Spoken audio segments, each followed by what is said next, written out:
O tema deste culto nesta manhã é: os olhos do Senhor buscam aos fiéis da terra.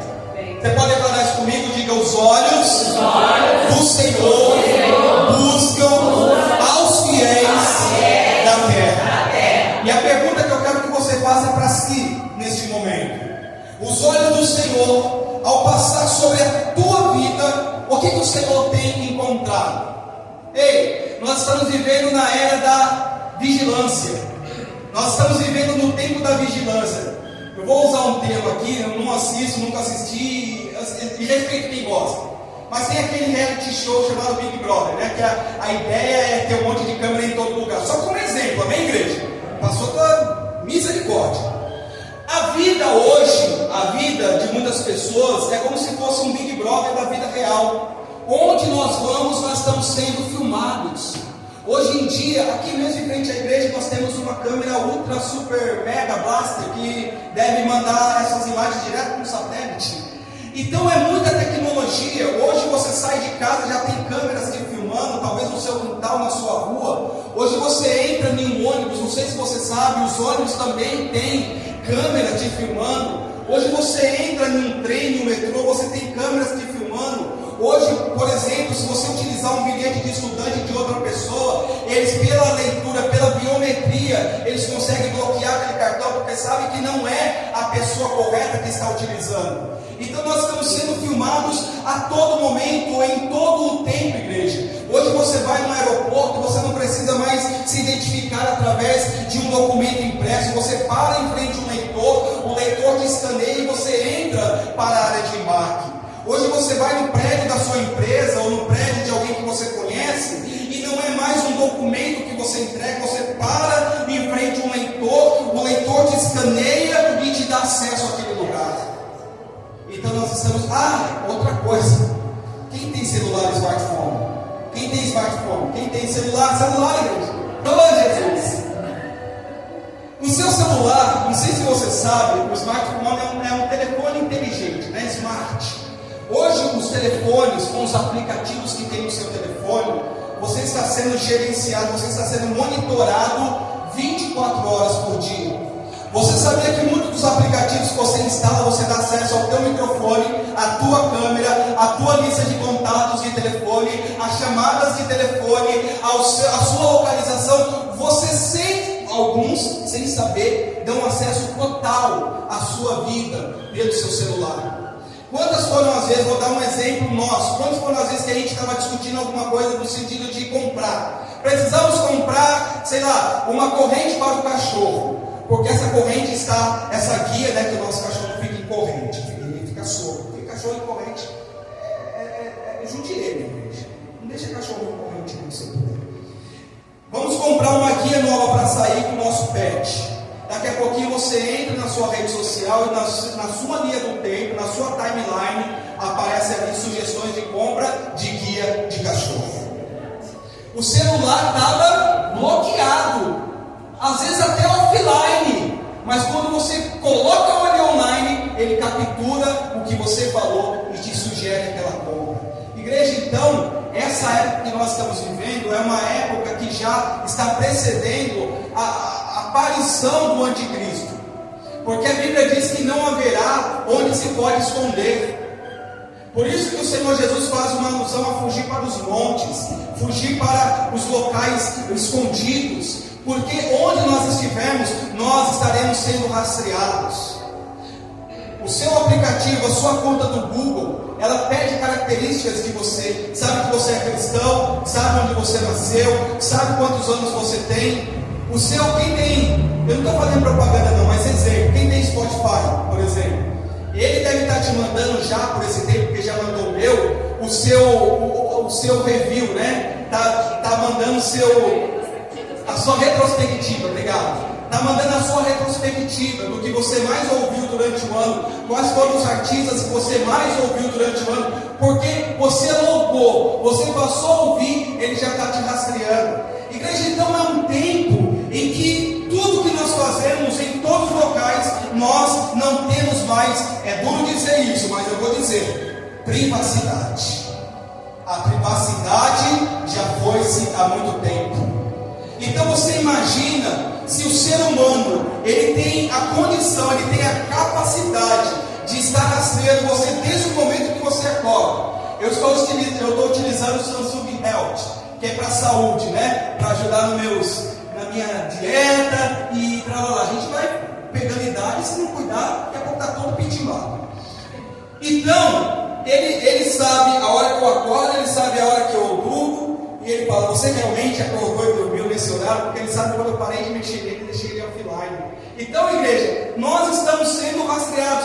Outra coisa, às vezes a gente acorda e nem toca no celular e já começa a mandar mensagem, porque ele está permitido a capturar o som, então ele sabe que você está acordado. Olha que coisa maluca. Se a gente falasse sobre isso alguns anos atrás, ninguém acreditaria na gente que poderia chegar a esse ponto. Mas o fato é que nós estamos vivendo essa época. Então você imagina, se o ser humano consegue pegar muitos momentos da sua vida, até no seu íntimo, dentro da sua casa, imagina os olhos de Deus.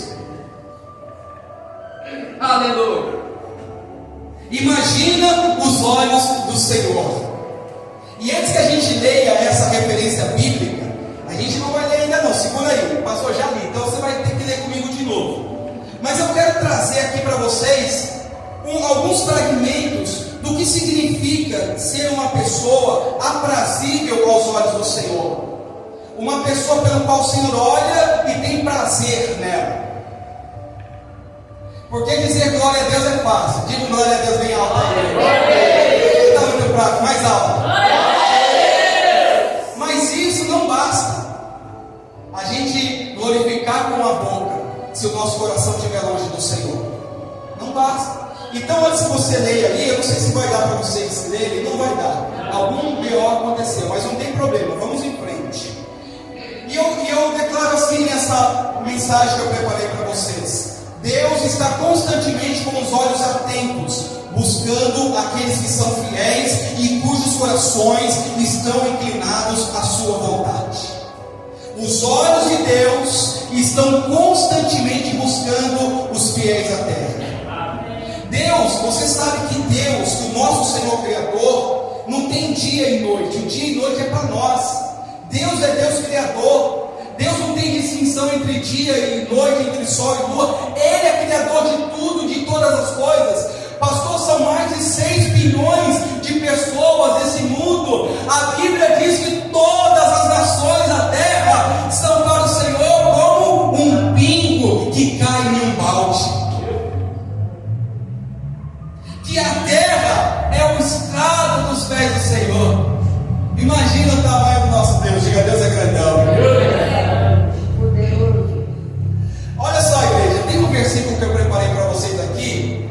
É um versículo capcioso no sentido de que eu vou fazer uma pegadinha com vocês aqui, porque vocês já declararam muito esse versículo. Atenção que vai cair no vestibular da fé esse versículo. Ouça esse versículo aqui, eu desencanei dali, deixa eu até desligar dali, porque eu fico na esperança que vocês estão conseguindo ver, mas infelizmente hoje temos algum problema técnico aqui. Eu vou desligar esse projetor para vocês também não distraírem, nem dá para olhar ali direito o botão de desligar, mas enfim, quer ver? Eu sou chique mesmo, eu vou fazer o seguinte aqui para vocês, ao vivo e em cores. A gente é chique de Jesus, amém? Amém. A gente não é chique de Jesus? Então, eu vou recuar o monitor para vocês não ficarem olhando para o telão. Pronto, telão descansa hoje, está no descanso. Ouça esse versículo: porque quanto ao Senhor, seus olhos passam por toda a terra. Você vai ter que repetir comigo esse versículo, por favor. Lubrifica aí. Diga, porque quanto ao Senhor, seus olhos passam por toda a terra para mostrar-se forte para com aqueles cujo coração é totalmente dele. Quantas vezes você ouviu esse versículo? Muitas, não é? Porque quanto ao Senhor, os seus olhos passam por toda a terra, a fim de mostrar-se forte para com aqueles cujo coração é totalmente dele. Está até decorado. Ah, que bonito, Paulo. Ah, que bonito. Glória a Deus, mas esse versículo tem uma continuidade, que muitas das vezes você não chega e a gente não chega. Como que esse versículo continua, igreja? Olha como que ele continua: nisto procedeste loucamente,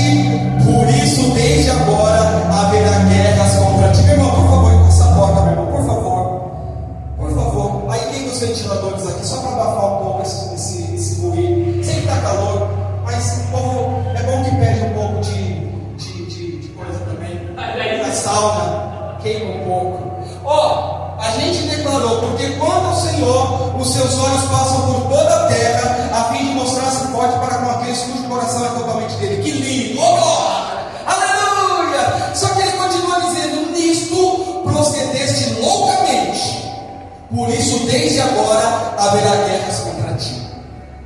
Você já ouviu a continuidade antes desse versículo? Onde está esse versículo, pastor? 2 Crônicas 16:9. Eis, e sabe para quem Deus falou isso daqui? Sabe para quem o profeta falou isso daqui? Para o rei Asa, rei de Judá. E eu fiz aqui um resumo da vida do rei Asa.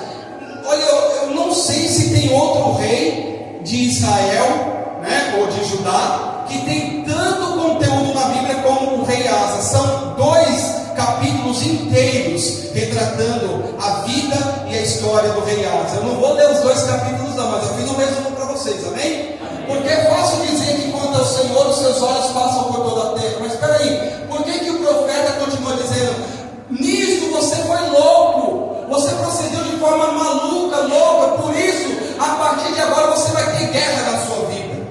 Por que o profeta declarou isso para o rei Asa? Vamos rapidinho a história do rei Asa. Poxa, como queria que vocês estivessem vendo, mas tá bom, eu vou resumindo para vocês aqui.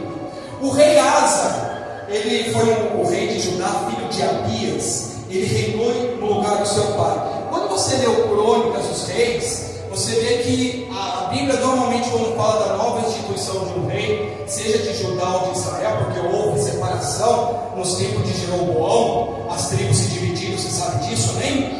A Bíblia diz que o rei fulano de tal fez o que era agradável aos olhos do Senhor. Ou ela começa a dizer: o rei fulano de tal fez o que era mal perante os olhos do Senhor. Pode ler lá a história dos reis, depois você me fala.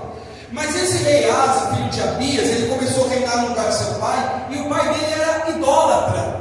O pai dele cultivava imagens dos altos, era um rei inclinado a fazer o que era errado. E a Bíblia diz que assim que Asa começou a reinar em Judá, houve 10 anos em paz. 10 anos em paz. E sabe, igreja, a depender do que os olhos de Deus encontrar na minha e na sua atitude, ou nós vamos viver uma vida de paz, ou nós vamos viver uma vida de constantes guerras. Deixa eu te dizer, o que você oferece a Deus através da sua vida vai determinar se você vai ter paz ou guerra na sua vida.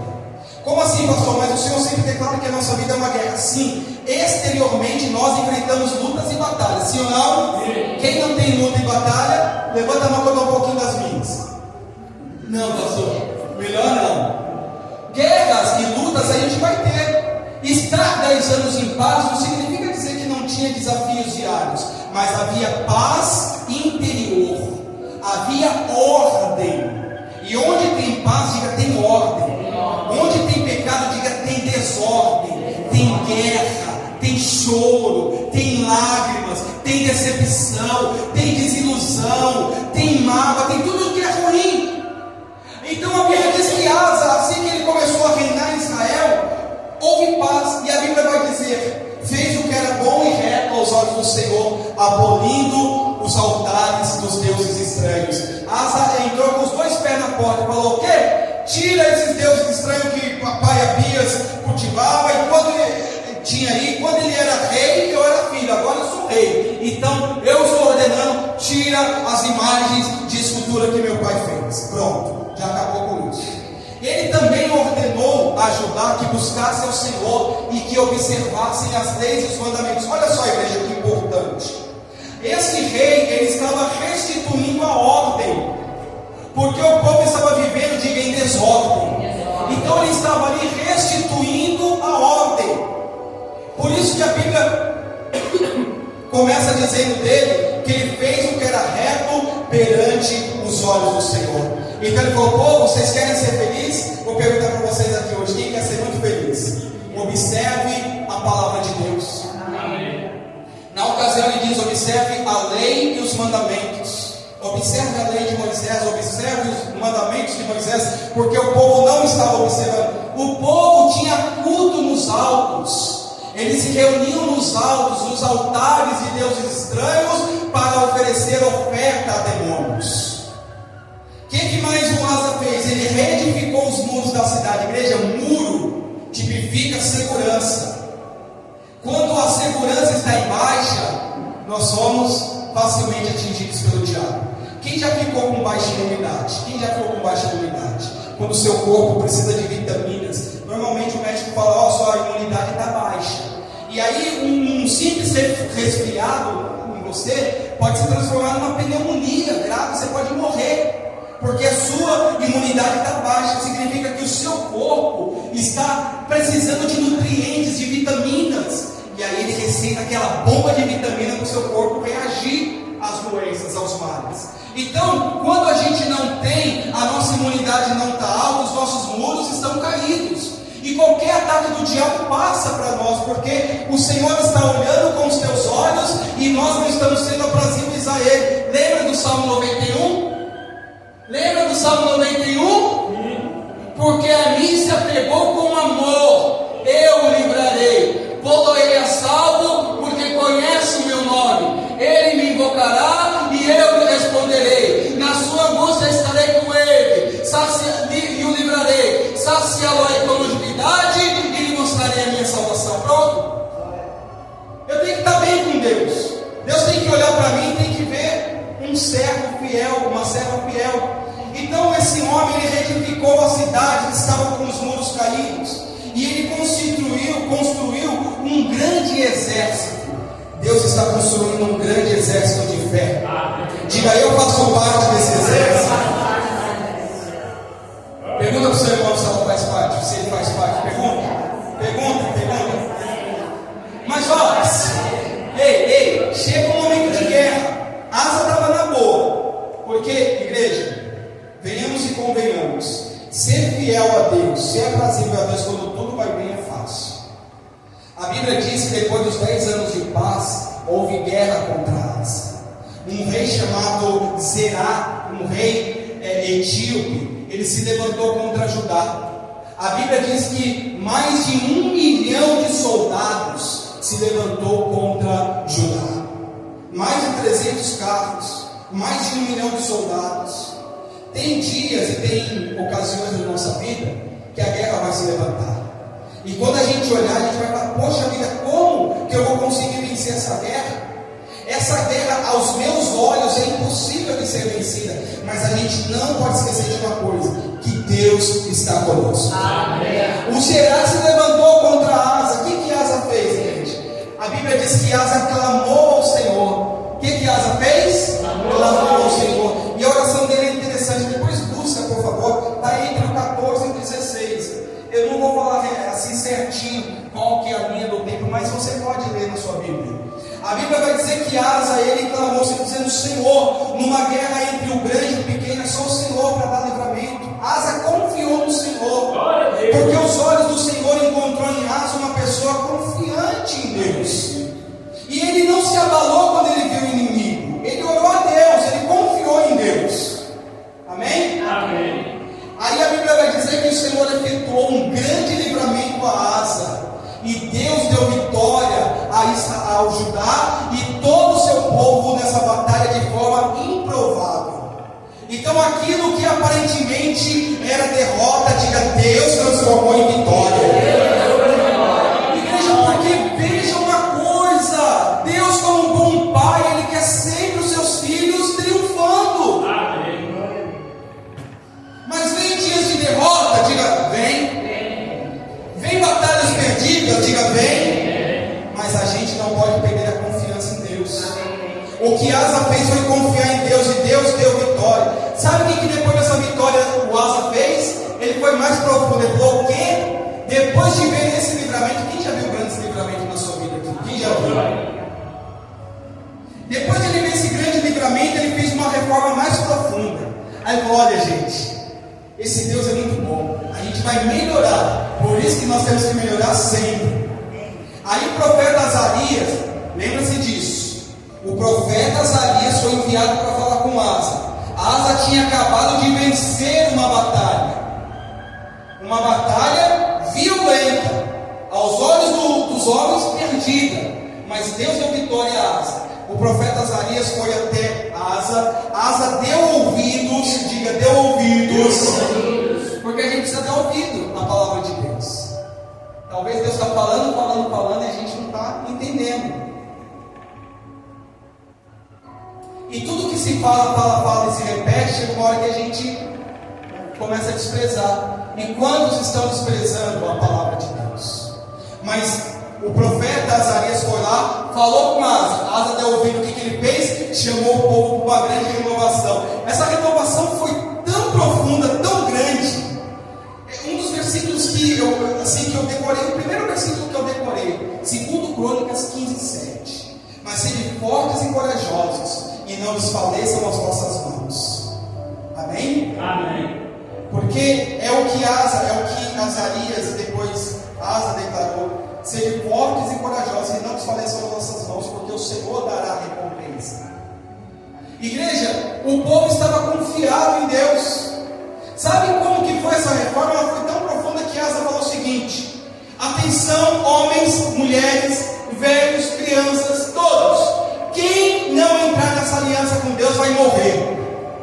O povo jurou, porque Asa falou que quem não entrasse em aliança com Deus ia morrer, ia perder a vida. E o povo abraçou aquela causa, e todos ali passaram a agir de uma forma que os olhos de Deus se agradavam. Mas é fácil, quando a gente está saindo de uma vitória, se comportar de uma forma agradável a Deus, porque as bênçãos alegram o nosso rosto também, não é? Você não fica feliz quando dá tudo certo para você? Fica ou não fica? Você fica feliz. E agora quando as coisas estão mais ou menos, ou quando não está dando certo para você? Pastor, ficou brocochô. Você não deveria, porque o que manda na sua vida não são as coisas que você conquista desse mundo, e sim aquilo que você já conquistou, que é a sua salvação. Amém. Então o povo entrou nessa aliança com Deus, houve paz na terra. Quase 20 anos Deus deu paz por todos os lados para o reinado de Judá. Amém. Só que a guerra volta. Ah, misericórdia!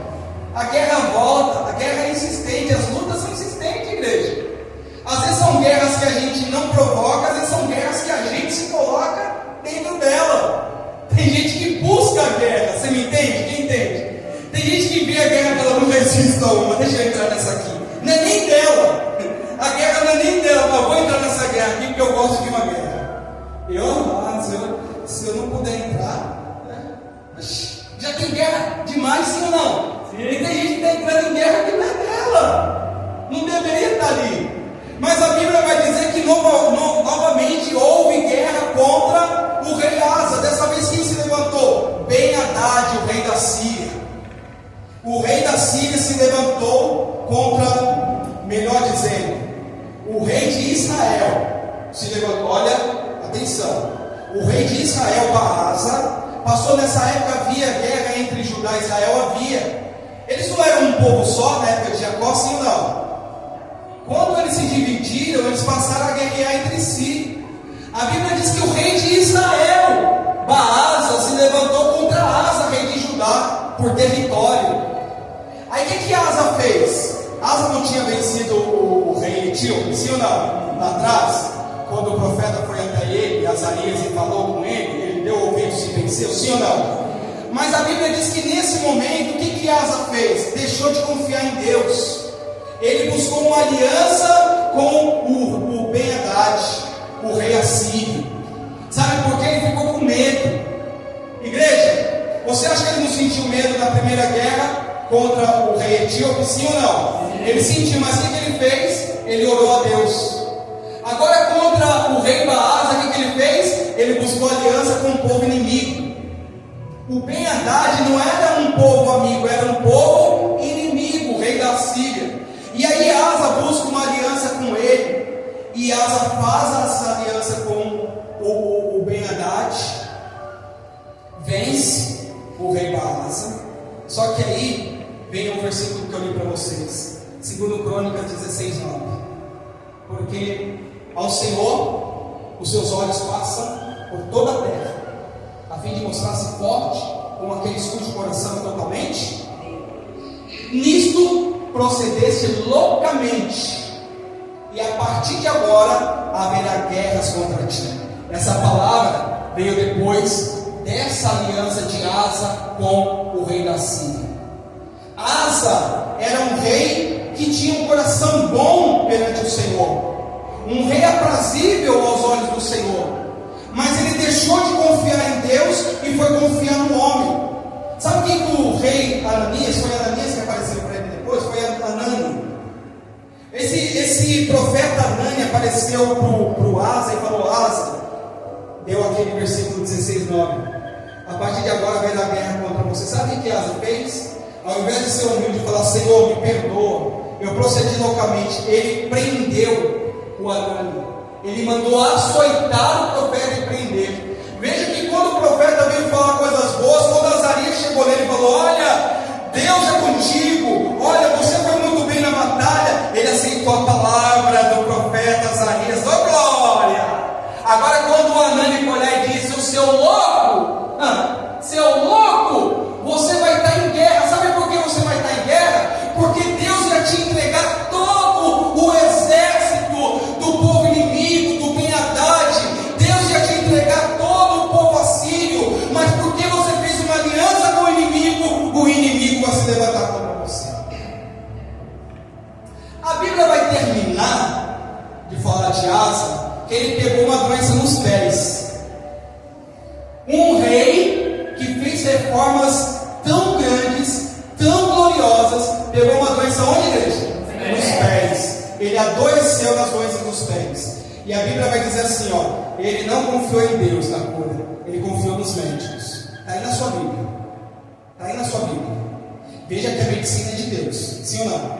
Mas ele deixou de confiar que Deus podia curá-lo. A Bíblia fala, está bem claro aí na sua Bíblia. Deixou de confiar em Deus. Eu quero ler esse finalzinho. Vou ler nessa Bíblia aqui mesmo, amém, gente? Deixa eu ler esse finalzinho. É 2 Crônicas, não é? Sim. Ou não? É 16. 16 ok, gente? Não. 16 ok. Não precisa procurar não. Tô só. Muito bom. Ó, cadê? E caiu Asa doente. Não precisa procurar não, fica aí no Mateus. E caiu Asa doente dos seus pés, no ano 39 do seu reinado. Grande por extremo era a sua enfermidade. E contudo, olha só, na sua enfermidade não buscou ao Senhor, mas antes aos médicos. Está na Bíblia. Ele buscou aos médicos, mas não buscou a Deus. 2 Crônicas 16, 12, que eu li agora. E ele morreu daquela enfermidade dos pés. Veja que um homem cujo o coração era perfeito diante de Deus tem um final trágico, por uma doença de certa forma até banal, que Deus poderia curá-lo, mas ele não confiou em Deus na sua cura. Então deixa eu fazer uma pergunta para a gente ler ali, igreja. Se você é uma pessoa que é agradável aos olhos de Deus hoje, amanhã você pode se tornar uma pessoa abominável aos olhos de Deus, sim ou não? Sim. Pode, porque esse homem venceu um exército de 1 milhão, era mais ou menos assim, ó, 1000 contra 10, a proporção, era 1000 inimigos contra 10 do exército dele, ele venceu. E a hora que o Ben-Hadad se levantou, ao invés de ele lembrar, a igreja faz assim, ó, lembra, de que Deus é contigo. Ao invés de ele lembrar das bênçãos, das vitórias que ele alcançou, o que ele fez? Ele foi e confiou no homem, e a bênção dele passou, e por isso ele deixou de ser agradável a Deus. Eu vou ler bem rápido aqui, igreja. Lê comigo Mateus 3:11. 3:11. Não foi 3:11 que eu falei para vocês. Só falou 3. Eu já falei 3. Então é 3:1. 3:1. Olha só. Naqueles dias apareceu João Batista pregando no deserto da Judéia e dizia: arrependei-vos, porque está próximo o reino dos céus. Porque esse é o referido por intermédio do profeta Isaías: vós que clamam no deserto, preparai o caminho do Senhor, endireitai as suas veredas. Usava João vestes de pelo de camelo e um cinto de couro, e a sua alimentação eram gafanhotos e mel silvestre. Então saíam a ter com ele toda a Judéia e toda a circunvizinhança do Jordão, e eram por ele batizados no Rio Jordão, confessando seus pecados. Vendo ele, porém, que muitos fariseus e saduceus vinham ao batismo, disse-lhes: raça de víboras, quem vos induziu a fugir da ira vindoura? Produzi, pois, frutos dignos de arrependimento, e não comeceis a dizer entre vós mesmos: temos por pai Abraão. Porque eu vos afirmo que dessas pedras pode Deus suscitar filhos a Abraão. Já está posto o machado à raiz das árvores. Toda árvore, pois, que não der fruto bom, é cortada e lançada no fogo. Amém, gente? Amém. Aqui nós temos um segredo. E no 13 ele fala assim: por esse tempo, o que João estava pregando, igreja? Responde aí, o que João estava pregando? Arrependimento. Olha no 13 o que acontece, 3:13. Por esse tempo dirigiu-se Jesus da Galiléia para o Jordão, a fim de que João o batizasse. Quem vai ser batizado? Jesus. Ele, porém, o dissuadia, dizendo: eu é que preciso ser batizado por ti, e tu vens a mim? Mas Jesus lhe respondeu: deixa por enquanto, porque assim nos convém cumprir toda a justiça. Então ele o admitiu. Batizado Jesus, saiu logo da água, e eis que lhe abriram os céus, e viu o Espírito de Deus descendo como pomba vindo sobre ele, e eis uma voz dos céus que dizia: este é meu filho amado, em quem me comprazo. Aleluia. Glória a Deus. Jesus tinha pecado? Não. Mas ele nos deu um exemplo de humildade, de que a chave para entrar nos céus é humildade e arrependimento. E veja que quando Jesus se batiza, ou quando ele é batizado por João nas águas do Jordão, a Bíblia diz que os céus se abriram, e eis que o Espírito veio sobre ele como uma pomba, e uma voz do céu clamou: eis o meu filho amado, em quem me comprazo. Igreja, para terminar aqui juntos, por favor, responda no seu coração agora: será que essa voz dos céus hoje, quando Deus ele olha dos céus hoje, ele pode falar o mesmo de você e de mim? Eis o meu filho amado, eis a minha filha amada, em quem tenho prazer. Porque eu olho o caminho dele, eu olho os caminhos dela, e ela e ele está sempre tentando, sempre buscando me agradar? Sim. Será, igreja, que Deus ele pode declarar a mesma coisa sobre nós? Eis o meu filho, eis a minha filha amada, em quem eu tenho prazer? Pastor, mas é injusto comparar Jesus conosco. Olha o que Jesus falou em outra ocasião, quando ele estava falando sobre o amor ao próximo. Ele termina dizendo assim: portanto, sede vós perfeitos, como perfeito é o vosso Pai Celeste. Mateus 5:48. Portanto, sede vós perfeitos, como perfeito é o vosso Pai Celeste. O que nós entendemos com isso? Somos falhos? Somos pecadores, mas temos que buscar a perfeição. Aquilo que nos fez cair não pode mais reinar sobre a nossa vida. Aquilo que nos fez machucar não pode mais reinar sobre a nossa vida. E quando nós fazemos isso, os olhos do Senhor vão ter alegria e prazer em cada um de nós. E a gente não vai ter um fim trágico como teve o rei Asa. Quantos a gente conhece que estavam bem na presença de Deus e hoje estão totalmente perdidos? Você diria: não, essa pessoa, eu nunca poderia imaginar que essa pessoa deixaria Jesus. Ela me evangelizou, ela falou de Jesus para mim, mas hoje ela está no mundão. Como que isso pode acontecer? Quando eu deixo de ser agradável aos olhos de Deus. Lembra que a gente falou que o monitoramento está em todo lugar? Os olhos de Deus estão sobre a sua vida 24 horas por dia. Quando você acorda, quando você deita, quando você levanta, quando você sai, quando você entra, a todo o momento, os olhos de Deus estão sobre a tua vida. Amém. Por isso e muito mais, aplaudo o nome do Senhor.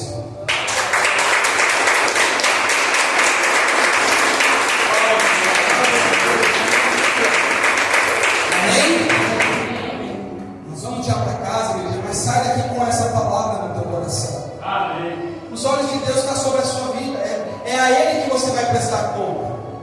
Eu como pastor, eu vou prestar conta de vocês perante Deus. Deus vai me cobrar se eu estava orando, se eu me preocupava em preparar uma palavra para vocês, se eu jejuava por vocês. É isso que Deus vai me cobrar. E se eu não fizer, o sangue vai estar na minha mão. Mas se eu estou fazendo a minha parte, a sua parte é ouvir a palavra de Deus e colocar em prática. Se a palavra for minha, não coloque em prática não. Mas se a palavra for de Deus, coloque em prática. Amém. Porque nisso você vai se tornar agradável aos olhos do Senhor. Amém.